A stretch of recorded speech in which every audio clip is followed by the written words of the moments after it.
Roughly 2 billion low-tech pencils are sold in the US, and 14 billion are sold worldwide. So how do they do it?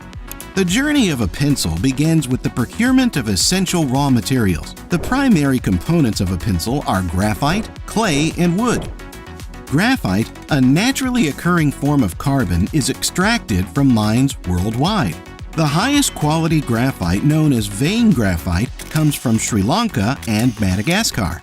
Simultaneously, the clay required for the pencil's core is collected from deposits and quarries.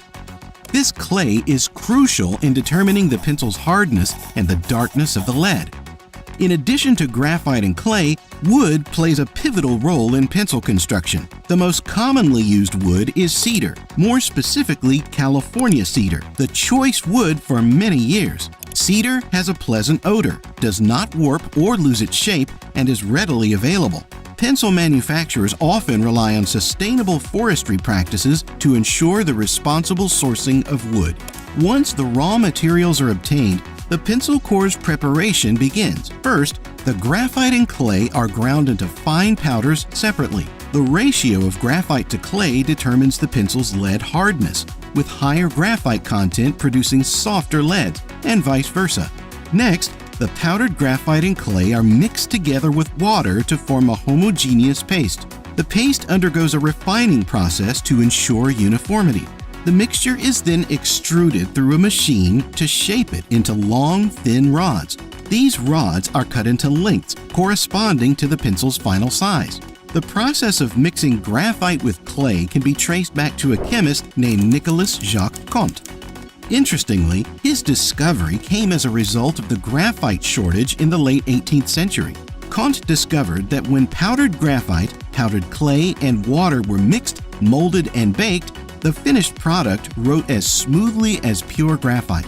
The invention was so revolutionary that it's still used in pencil production to this date. The next step in pencil manufacturing is the encasing process, where the prepared graphite cores are encased in wooden slats.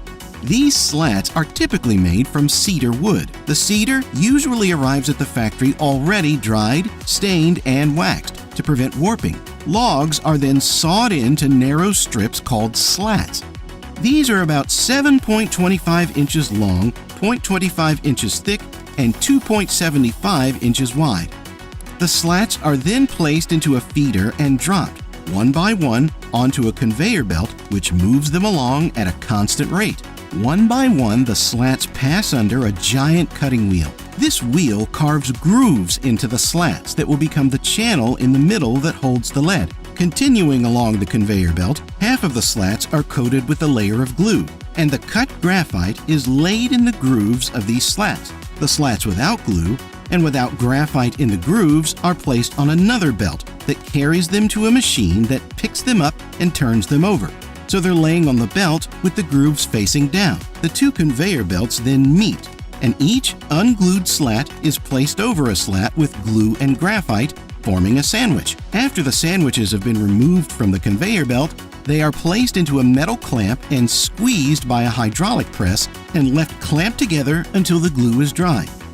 Once bonded, the pencils go through shaping machines. These machines cut the pencil slats into their iconic hexagonal shape, which is the most popular due to its ergonomic design and resistance to rolling off surfaces. This is done in two steps. First, the upper cutter of the machine forms three sides on top. Then, its lower cutter shapes three sides on the bottom. As soon as the bottom sides form, the pencils separate. After shaping, the pencils undergo sanding to smoothen their surfaces. This step helps to remove any imperfections and provides a comfortable grip for users. The pencils are then coated with a protective layer to improve durability and appearance.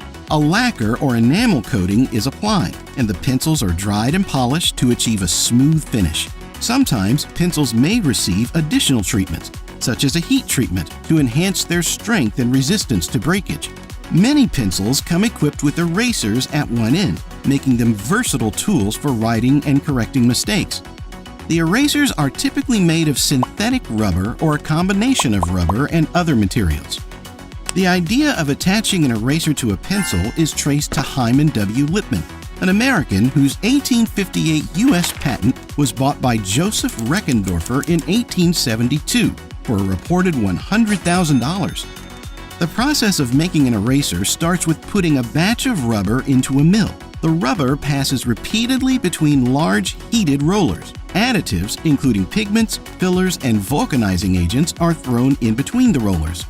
The mixture is blended thoroughly to ensure uniform distribution of the ingredients. Vulcanization is a critical process in eraser manufacturing. It typically occurs in specialized machines known as vulcanization presses or vulcanizers.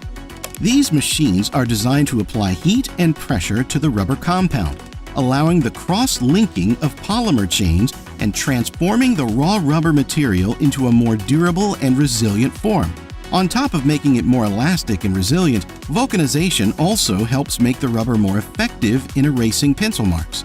To make plugs, which will be attached to the pencils, an extrusion process is usually used. The mixture in the form of a soft solid is forced through a die to form a long cylinder. The cylinder is repeatedly cut as it emerges, forming plugs. To attach the eraser, a ferrule, a metal or plastic piece, is inserted at the opposite end of the eraser and the assembly is fixed onto the pencil. This process may involve some automated steps, but certain pencils are still assembled manually. Pencils are often initially packaged in bulk quantities for distribution to retailers, wholesalers, and stationery suppliers. Bulk packaging typically involves packing large quantities of pencils into sturdy cardboard boxes. The boxes are designed to accommodate various pencil sizes and can hold hundreds or even thousands of pencils. For pencils intended for direct sale to consumers, retail packaging is used. Retail packaging typically includes individual pencil sets or packs. The pencils are neatly arranged and secured inside a cardboard, plastic, or blister pack. The packaging may also include branding, product information, and barcode labels for easy scanning at the point of sale. Because they travel along a conveyor belt during the manufacturing process, pencils are thoroughly scrutinized before they're distributed to the public. Workers are trained to discard pencils that appear dysfunctional, and a select number are sharpened and tested when the process is complete. A common problem is that the glue of the sandwiches sometimes don't adhere, but this nuisance is usually caught when the sandwiches are being cut.